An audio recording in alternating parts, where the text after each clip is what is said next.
കേരളത്തെ സാമ്പത്തികമായി LDF സർക്കാർ തകർത്ത് തരിപ്പണമാക്കിയതായും പ്രതിപക്ഷം നിരന്തരമായി നിയമസഭയിലും പുറത്തും ഉന്നയിച്ച ആരോപണങ്ങൾ ശരിവെക്കുന്നതാണ് CAG ഓഡിറ്റ് റിപ്പോർട്ടെന്നും പ്രതിപക്ഷ നേതാവ് VD സതീശൻ പറഞ്ഞു. സമരാഗ്നിയുടെ ഭാഗമായി KPCC പ്രസിഡന്റ് K സുധാകരനും VD സതീശനും നടത്തിയ വാർത്താ സമ്മേളനത്തിൽ സംസാരിക്കുകയായിരുന്നു അദ്ദേഹം. ആ ഓഡിറ്റ് റിപ്പോർട്ടിൽ എന്താണ് പറഞ്ഞിരിക്കുന്നത്? കഴിഞ്ഞ 5-6 വർഷക്കാലമായി പ്രതിപക്ഷം നിരന്തരമായി നിയമസഭയ്ക്കകത്തും പുറത്തും പറയുന്ന കാര്യങ്ങൾ ആവർത്തിക്കപ്പെട്ടിരിക്കുകയാണ്. 25,874 കോടി രൂപ മറച്ചുവെച്ചു എന്നാണ് കണക്കിൽ നിന്ന്. എങ്ങനെയാണ്? ബജറ്റിന് പുറത്ത് കിഫ്ബി ഉണ്ടാക്കി, പെൻഷൻ കമ്പനി ഉണ്ടാക്കി, 25,874 കോടി രൂപ ഇവിടെ കടമുണ്ടാക്കി, അധിക ബാധ്യത ഉണ്ടാക്കി. എന്നിട്ട് ആ അധിക ബാധ്യത കടം തീർക്കുന്നത് എങ്ങനെയാ? കടം തീർക്കുന്നത് ബജറ്റിൽ നിന്ന്.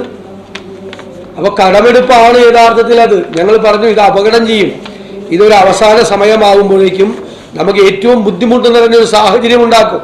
ആ ബുദ്ധിമുട്ട് നിറഞ്ഞ സാഹചര്യം പ്രതിപക്ഷം നേരത്തെ പറഞ്ഞ സാഹചര്യമാണ് ഇന്നിപ്പോൾ ഉണ്ടായിരിക്കുന്നത്. ഇന്നിപ്പോൾ സംസ്ഥാനത്തിൻ്റെ കടമെടുപ്പ് പരിധിയിൽ നിന്ന് ആ തുക മാറ്റാൻ വേണ്ടി ആവശ്യപ്പെട്ടിരിക്കുകയാണ്. കാരണം ഇത് നിയമമാണ്. സംസ്ഥാന നിയമസഭ അടക്കം പാസാക്കിയ നിയമത്തിൻ്റെ ലംഘനമായിട്ടാണ് ഈ കിഫ്ബി ഒരു വരുമാനം ഉണ്ടാക്കുന്നില്ല. വരുമാനം ഉണ്ടാക്കാത്തത് കൊണ്ട് അതുണ്ടാക്കി വെക്കുന്ന നഷ്ടം നികത്തേണ്ടത് ആരാ? സ്റ്റേറ്റ് ബജറ്റിൽ നിന്ന്, സഞ്ചിത നിധിയിൽ നിന്ന് പണം എടുത്തിട്ടാണ് നിവർത്തുന്നത്. അപ്പോൾ പ്രതിപക്ഷം പറഞ്ഞത് അടിവരയിട്ട് ആവർത്തിക്കുകയാണ് CAG റിപ്പോർട്ടിൽ പറഞ്ഞിരിക്കുന്നത്. കേരളത്തെ സാമ്പത്തികമായി ഇത്രയും വലിയൊരു തകർന്ന അവസ്ഥയിൽ എത്തിച്ചിരിക്കുന്നത് ഈ ഗവൺമെന്റ് ആണ് എന്ന കാര്യത്തിൽ യാതൊരു സംശയവുമില്ല. ജനങ്ങളെ പൊറുതിമുട്ടിക്കുകയാണ്. നിങ്ങളറിയണം, കഴിഞ്ഞ വർഷത്തെ ബഡ്ജറ്റും ഈ വർഷത്തെ ബഡ്ജറ്റിൻ്റെയും ഇടയിൽ 2 പ്രാവശ്യം വൈദ്യുതി ചാർജ് കൂട്ടി, ഒരു പ്രാവശ്യം വെള്ളക്കരം കൂട്ടി, കെട്ടിട നികുതി കൂട്ടി, ഇന്ധന നികുതി കൂട്ടി, എല്ലാ സർവീസുകളുടെയും ചാർജ് കൂട്ടി, എല്ലാ സർവീസുകളുടെയും ചാർജ് കൂട്ടി. അവസാനം വിലക്കയറ്റമുണ്ടായി, രൂക്ഷമായ വിലക്കയറ്റമുണ്ടായി. അപ്പോൾ വളരെ പ്രയാസം നിറഞ്ഞ സാഹചര്യത്തിൽ മനുഷ്യർ ജീവിക്കുകയാണ്. ജപ്തി നടപടികൾ കേരളത്തിൽ ഏറ്റവും കൂടുതൽ ചരിത്രത്തിൽ ഉണ്ടായത് കഴിഞ്ഞ വർഷമാണ്. കിടപ്പാടങ്ങളും കൃഷിയിടങ്ങളും ജപ്തി ചെയ്യപ്പെടുകയാണ്.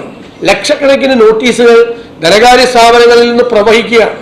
ആ സമയത്താണ് പൊതുവിപണിയിൽ വിലക്കയറ്റം ഉണ്ടാകുമ്പോൾ ഇടപെടേണ്ട സപ്ലൈകോയെ ഈ ഗവൺമെന്റ് തകർത്തു കളഞ്ഞത്. 3000 കോടി രൂപയുടെ നഷ്ടമാണ്. സപ്ലൈകോയിൽ ഒരു സാധനമില്ല. 13 സബ്സിഡി കൊടുക്കേണ്ട 13 നിത്യോപയോഗ സാധനങ്ങൾ ഇല്ല.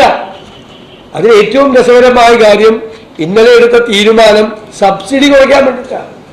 ഗവൺമെന്റ് ഇടതുമുന്നണി ജനങ്ങൾക്ക് വാഗ്ദാനം ചെയ്തത്, ഞങ്ങൾ അധികാരത്തിൽ ഇരിക്കുമ്പോൾ സപ്ലൈകോയിലെ നിത്യോപയോഗ സാധനങ്ങളുടെ വില വർദ്ധിക്കില്ല എന്ന വാക്കാണ് കൊടുത്തത്. അതുകൂടി പറഞ്ഞിട്ടാണ് ജയിച്ചു വന്നത്. എന്നിട്ട് ഇപ്പോ നേർപകുതിയാക്കി സബ്സിഡി കുറച്ചിരിക്കുന്നു. 25.874 കോടി രൂപയുടെ അധിക ബാധ്യത ഉണ്ടാക്കി എന്നാണ് CAGയുടെ കണ്ടെത്തൽ. 25.874 കോടിയുടെ ഈ അധിക ബാധ്യത സർക്കാർ മറച്ചുവെച്ചെന്നും റിപ്പോർട്ടിലുണ്ട്. ബജറ്റിന് പുറത്തുള്ള കടമെടുപ്പ് അപകടം ഉണ്ടാക്കുമെന്നാണ് പ്രതിപക്ഷം മുന്നറിയിപ്പ് നൽകിയതാണ്. നിശ്ചിത പരിധിയിൽ നിന്നുള്ള പണമെടുത്താണ് വരുമാനം ഉണ്ടാക്കാത്ത കിഫ്ബി വരുത്തുന്ന നഷ്ടം നികത്തുന്നത്. കഴിഞ്ഞ ബജറ്റിനും ഈ ബജറ്റിനും ഇടയിൽ 2 തവണ വൈദ്യുതി ചാർജ് കൂട്ടി.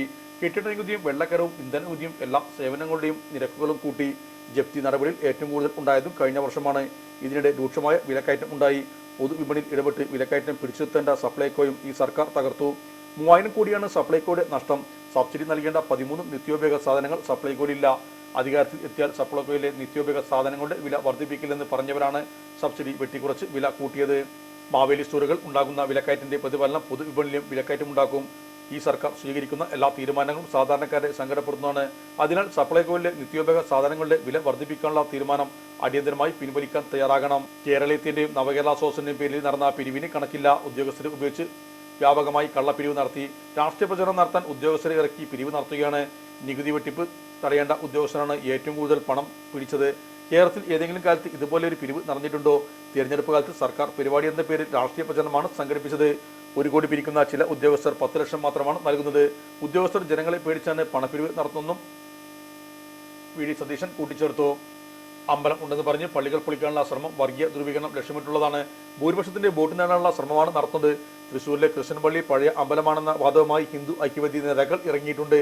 ഇതിലെല്ലാം ന്യൂനപക്ഷങ്ങൾക്കെതിരെ അക്രമമാണ്. കോൺഗ്രസ് അതിനെ പ്രതിരോധിക്കും. പാർലമെന്റ് തെരഞ്ഞെടുപ്പ് ഒരുക്കങ്ങളുമായി UDF മുന്നോട്ട് പോവുകയാണ്. തെരഞ്ഞെടുപ്പ് തീയതി പ്രഖ്യാപിച്ചാൽ 5-6 ദിവസം കൊണ്ട് സ്ഥാനാർത്ഥി പ്രഖ്യാപനം ഉണ്ടാകുമെന്നും നേതാക്കൾ വാർത്താലേഖകരോട് പറഞ്ഞു. വിവാഹ പാർട്ടികൾക്ക് പ്രത്യേക ആനുകൂല്യം, വിശാലമായ പാർക്കിംഗ് സൗകര്യം. Sahara golden diamonds, Kottappadi, Malappuram. Phone 9744 912 916.